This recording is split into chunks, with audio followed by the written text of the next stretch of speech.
Hello friends, स्वागत है आपका हमारी खास पेशकश में मार्केट्स दिस वीक। और अभी तक हमने देखा कि मार्केट में एक जोरदार गिरावट देखने के लिए मिली है। मंडे का सत्र ब्लड बाथ, ट्यूसडे की छुट्टी हो गई, वरना तो शायद ट्यूसडे का दिन भी खराब ही रहने वाला था और वेडनेसडे का दिन भी खराब। तो अभी तक हमने इस वीक में देखा है कि मार्केट ने 2 दिन खुला और दोनों ही दिन निवेशकों के अच्छे खासे पैसे स्वाहा हो गए। आज का मार्केट देख लेते हैं, वेडनेसडे को क्या कुछ मार्केट में देखने के लिए मिला। निफ्टी खुला, अच्छे ग्लोबल क्यूज थे, कोई प्रॉब्लम नहीं थी। क्रूड नीचे था, एफआईज की बाइंग थी, ग्लोबल टेंशन कुछ हद तक ईज आउट हो रही थी, यूएस की बॉन्ड यील्ड 5% के नीचे आ गई थी और जो करेंसी स्वैप्स थे वो रोल ओवर हो गए थे। तो जितनी भी न्यूज़ थी जो मंडे के फॉल की कारण थी वो लगभग शायद खत्म हो गई थी।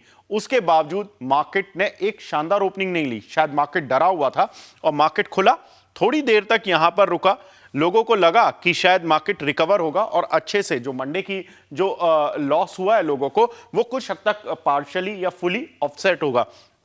हुआ नहीं, मार्केट ने यहां पर 19,350 की रेंज के आसपास तक गया, लेकिन उसके बाद देखिए फिर धीरे धीरे धीरे धीरे और फॉल जो था 12 बजे तो इतना इंटेंस हो गया था कि पूरी तरह से यहां पर 1 और 1:30 बजे के बीच में पूरी तरह से निफ्टी धराशायी हो गया था। निफ्टी 19,100 के भी नीचे आ गया था, 19,074.9 के आसपास तक निफ्टी एक लेवल तक पहुंच गया था। वहां से थोड़ी सी रिकवरी लेने की कोशिश की, लेकिन वो बहुत ज़्यादा स्टीप नहीं थी। यहां से निफ्टी ने थोड़ी सी रिकवरी की, लेकिन निफ्टी 19,100 के ऊपर ही बंद हुआ है। अब इंपॉर्टेंट क्या है कि अगर हम देखें तो ये निफ्टी में जो फॉल आ रहा है, एनालिस्ट कम्युनिटी उसमें डिवाइडेड है, 2 फ्रेम ऑफ माइंड चल रहे हैं। एक वो कह रहे हैं कि जो इजराइल हमास का युद्ध चल रहा है उससे सेंटीमेंट बिगड़ा है। दूसरे स्कूल ऑफ थॉट कहता है कि आईटी कंपनीज की गाइडेंस कट हुई, बैंकिंग शेयरों के जिनके भी नतीजे आए हैं उनके एनआईएम्स टॉप आउट हो गए, एनपीएस हो सकता है कि बॉटम आउट हो गए हों, जिसकी वजह से बैंकिंग शेयरों में गिरावट है, स्ट्रेंथ नहीं आ रही है और आईटी शेयरों तो सपोर्ट ही नहीं कर रहे हैं। अब हम पहले देख लेते हैं कि निफ्टी में इस पूरे 5 डेज में, पूरे मंथ में क्या कुछ रुझान देखने को मिला। तो 5 डे निफ्टी पर देखते हैं 19,800। दोस्तों आज 5 दिन पहले 19,800 के लेवल्स पर हम खड़े थे और आज 19,100 के लेवल पर, यानी कि 5 ट्रेडिंग सेशन में 700 पॉइंट निफ्टी खत्म। यानी कि इसका मतलब है कि ऑलमोस्ट अगर हम देखें तो 3 से 4% की गिरावट निफ्टी में देखने के लिए मिल गई है। 1 मंथ चार्ट देखते हैं, यानी कि अक्टूबर मंथ में, ऑलमोस्ट अक्टूबर मंथ में क्या हुआ अभी तक। तो निफ्टी के आप एक बार फिर हाइज देखिए 19,800, ये अक्टूबर में ही चल रहे थे। ये जब हमास वाला जो हमला हुआ, इजराइल वाला जब हमला हुआ, वहां से सेंटीमेंट थोड़ा सा खराब होना शुरू हुआ।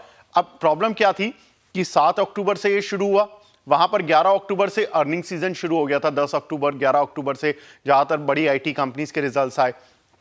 तो ये कहना थोड़ा मुश्किल हो रहा है कि मार्केट में दोनों का इंपैक्ट है या केवल एक का इंपैक्ट है, लेकिन अगर हम दोनों का भी मान लेते हैं तो निफ्टी ने 700 पॉइंट खो दिए हैं अगर हम पिछले 1 महीने की बात करें। अब मैं नजर डालना चाहता हूं बैंक निफ्टी और आईटी निफ्टी पर कि उनकी वजह से ही, क्योंकि इन दोनों का ही वेटेज कुल मिलाकर 50 to 60% बैठता है टोटल निफ्टी में।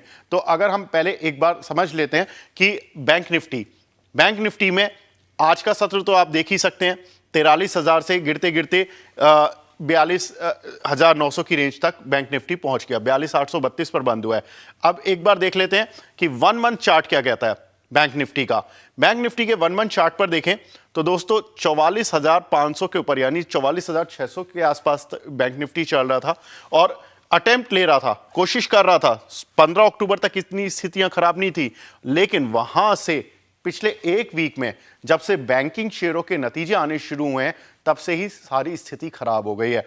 अब अगर आप इसको कोरिलेट करते हैं युद्ध से, युद्ध तो 7 अक्टूबर से ही हालात खराब हो गए थे, लेकिन ये 8 दिन बाद क्यों हो रहा है बैंक निफ्टी में?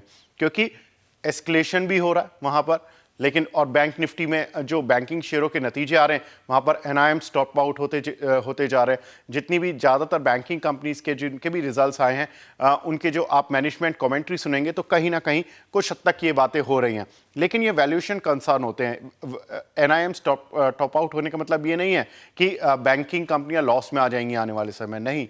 लेकिन हाँ, कुछ हद तक जो उनके एक्सेप्शनल प्रॉफिट हमें दिख रहे थे वाई बेसिस पर, किसी की 100% ग्रोथ, किसी की 50% ग्रोथ, वो शायद अगले कुछ क्वार्टर्स बाद दिखना बंद हो जाएगी, ये एनालिस्ट कम्युनिटी समझाना चाहती है। अब मैं आईटी निफ्टी पर आने की बात करता हूं कि आईटी निफ्टी में क्या हुआ। आईटी में देखिए, पहले टीसीएस के नतीजे आए थे, टीसीएस ने अपनी गाइडेंस आउटलुक को बहुत ज़्यादा पॉजिटिव नहीं रखा, डिस्पाइट द फैक्ट कि वो अपने एक बायबैक ऑफर को लेकर आए और बायबैक ऑफर करीब 18% प्रीमियम पर था, लेकिन उससे कुछ हुआ नहीं। यहां पर 31,000, ये तो आज का वनडे चार्ट है, हम 1 मंथ चार्ट देखते हैं।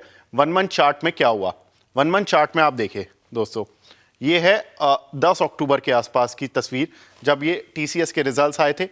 आईटी निफ्टी शुरुआत में इस मंथ तो शुरू किया उसने 32,500 के आसपास से, लेकिन जब नतीजे आ रहे थे तब भी वहीं पर था, यानी कि आईटी में प्री रिजल्ट बाइंग कोई खास नहीं थी। थोड़ी बहुत एक स्पाइक देखने के लिए मिला था, वो भी जो थोड़ा सा एक डिप यहां पर आया था, वहां से थोड़ा सा प्री रिजल्ट बाइंग के तौर पर देखने के लिए मिला, लेकिन टीसीएस के नतीजों ने मूड खराब किया। उसके बाद दूसरा आया इन्फोसिस का नतीजा। इन्फोसिस के नतीजे ने और थोड़ा जो कसर बची थी वो थोड़ा और कट कर दिया। क्यों? क्योंकि उन्होंने अपनी गाइडेंस कट कर दी थी। एचसीएल टेक ने अपनी गाइडेंस कट कर दी थी। उसके बाद ज़्यादातर जो 3 दिग्गज कंपनी थी उनका जो पूरा फाइनेंशियल्स थे वो खराब हुए। विप्रो के रिजल्ट आए, उन्होंने और फ्यूल दे दिया, वो और खराब रहा। तो सारा कुल मिलाकर देखें तो आईटी निफ्टी 32,500 से अब हम 30,500 की रेंज तक आ गए हैं ऑलमोस्ट। तो यहां पर 2,000 पॉइंट आईटी निफ्टी ने कंट्रीब्यूट कर दिया, बैंक निफ्टी ने काफी हद तक कंट्रीब्यूट कर दिया। इस वजह से हम देख रहे हैं कि मार्केट रिकवर नहीं हो पा रहा है। इंपॉर्टेंट पॉइंट, ये जो मार्केट की गिरावट है, मिड कैप स्मॉल कैप, ये जो टूटना शुरू हुए हैं ये मंडे से शुरू हुए हैं। क्या ये फॉल ज़्यादा स्टीप जा सकता है? एनालिस्ट कम्युनिटी से हमने बात की, उन्होंने यही कहा कि हो सकता है गहरा हो जाए अगर फर्दर एस्केलेशन होता है। मिडिल ईस्ट के और कंट्रीज़ भी इस युद्ध में शामिल हो जाते हैं। हालांकि अभी तक जो अपडेट्स हैं वो इस तरह के हैं कि दोनों तरह की बातें हो रही हैं। एक थॉट कह रहा है, स्कूल ऑफ थॉट कह रहा है कि हो सकता है कि वहाँ पर एस्केलेशन कम हो जाए, क्योंकि दोनों ही पक्ष जानते हैं कि जितना नागरिकों को जितनी मौत हुई हैं, अगर एस्केलेशन बढ़ा तो बहुत मौतें हो जाएंगी और उसका कुछ फ़ायदा नहीं होना है।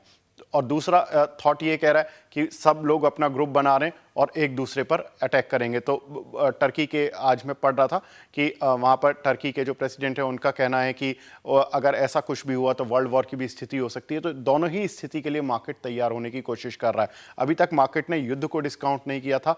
अर्निंग की जो शानदार रन है उसको तो डिस्काउंट किया हुआ था, लेकिन थोड़ा सा भी टॉप आउट होने को डिस्काउंट नहीं किया हुआ था। तो मार्केट इसीलिए थोड़ा बहुत टूट रहा है। तो अब ये मार्केट फेयर वैल्यू की तरफ जा रहा है। एक्सपर्ट्स का कहना है कि 19,200 के नीचे आज निफ्टी का क्लोज होना काफी खराब था। 19,075 के नीचे अगर निफ्टी 19,122 पर आज बंद हुआ है।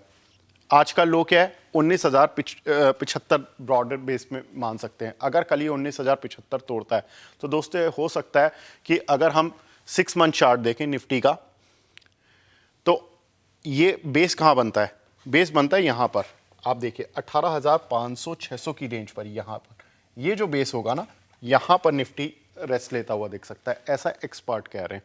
तो ये हमें अपने आप को तैयार रखना होगा कि कहीं ना कहीं ये एस्केलेशन के केस में ही होगा।